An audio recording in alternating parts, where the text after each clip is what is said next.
Iranian state television has broadcast what it describes as a new chapter in the country's air defense capabilities. According to the IRGC, a domestically developed air defense system called Arash-e-Kamangir was used to bring down what Iran says was a USM Q-9 Reaper near Qeshm Island, a claim no independent source has confirmed. The broadcast showed what Iranian media identified as drone wreckage, including fragments and serial markings that Iran says prove it belonged to the United States. The footage has circulated widely across Iranian, Turkish, Chinese, and Russian media. None of the claims have been independently verified by Reuters, AP, or any Western military or intelligence source. CENTCOM has not commented on this specific incident, but what Iran is showing, and more importantly, what it is choosing not to show, tells a story that goes beyond one claimed drone shootdown. Here is what makes this announcement unusual. Iranian state television showed extensive footage of the drone wreckage, serial numbers,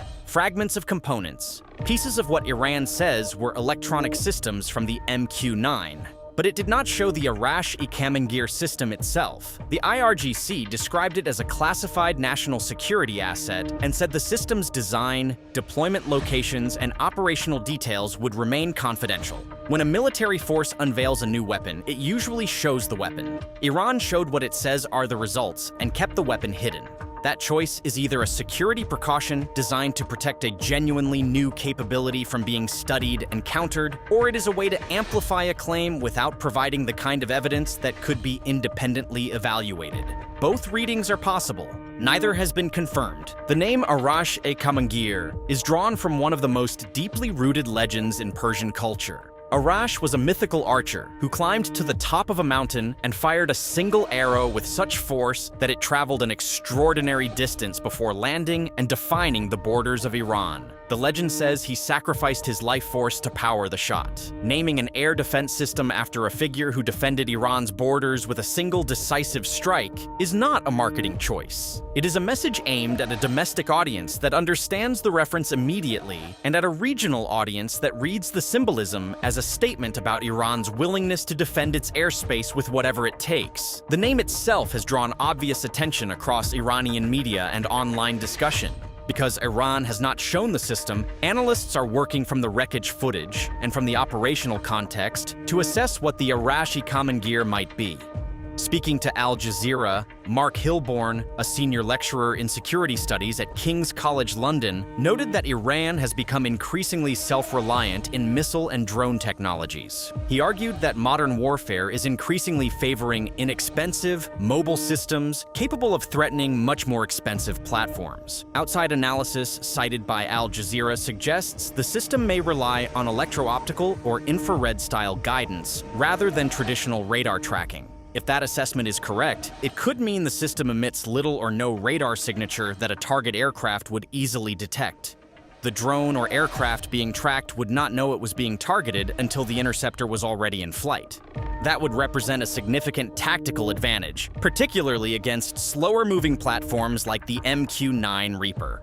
The MQ-9 Reaper is one of the main surveillance and strike platforms the United States uses in the Gulf. Each unit costs between $16 and $30 million depending on configuration and payload, which is why any credible loss near Hormuz would matter operationally. Losing one to a system that has never been publicly identified before raises questions that go beyond the cost of the hardware.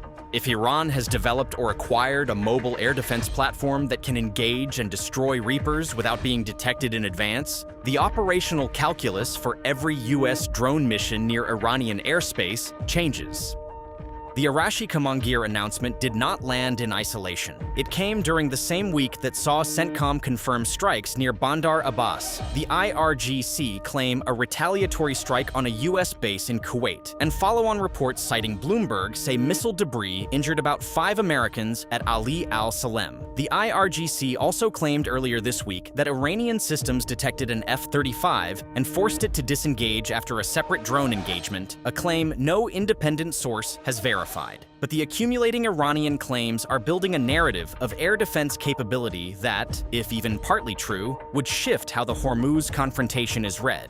The decision to show wreckage, but not the system, is also a media strategy. By displaying drone fragments with visible serial numbers and American component markings on state television, Iran is creating footage designed to circulate. The images of a $30 million American drone reduced to scrap metal on an Iranian broadcast carry symbolic weight that extends far beyond the military audience. They are aimed at domestic morale, at regional allies who watch Iranian media closely, and at the American public, which is being told by its own government that the ceasefire is holding and that operations in the Gulf are defensive. Whether the wreckage shown on Iranian television matches the Arash-e-Kamangir claims specifically, or could be from a different engagement or a previously reported shootdown, is something that cannot be determined from the footage alone.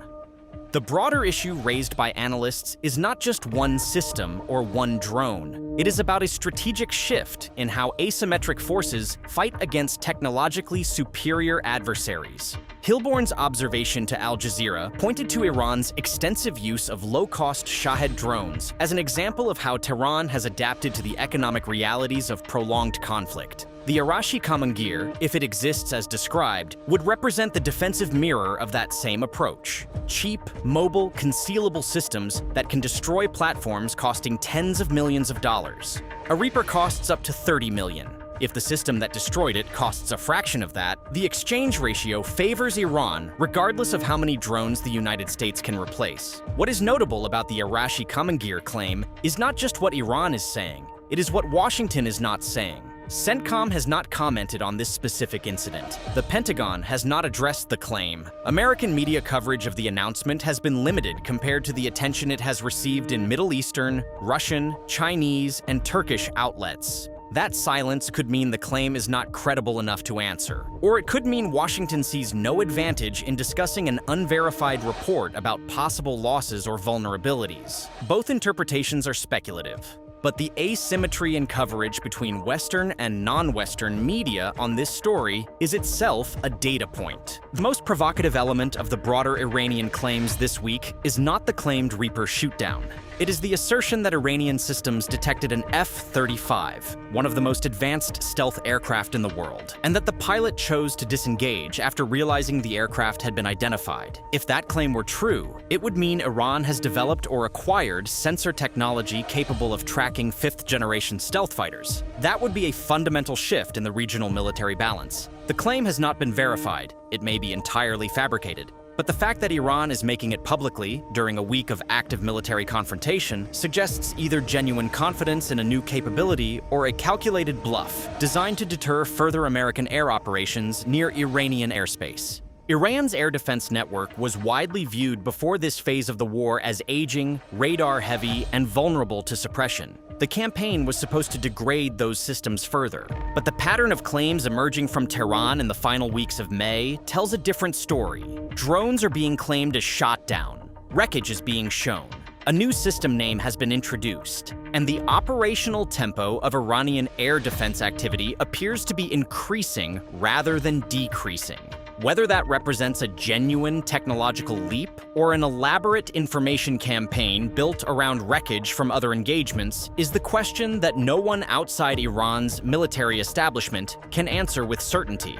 This is what Iran put on the screen this week. A new air defense system named after the archer who defined Iran's borders. Wreckage of what it says is an American MQ-9 Reaper, serial numbers and component fragments on state television, and claims of detecting an F-35, and a deliberate decision to show the results of the system while keeping the system itself classified. None of it has been independently verified. CENTCOM has not commented. Western media has largely been silent, but across Iranian, Russian, Chinese, and Turkish media, the footage is circulating widely, and the message it carries is simple. Iran is telling the world that the war did not destroy its air defenses. It may even have hardened them.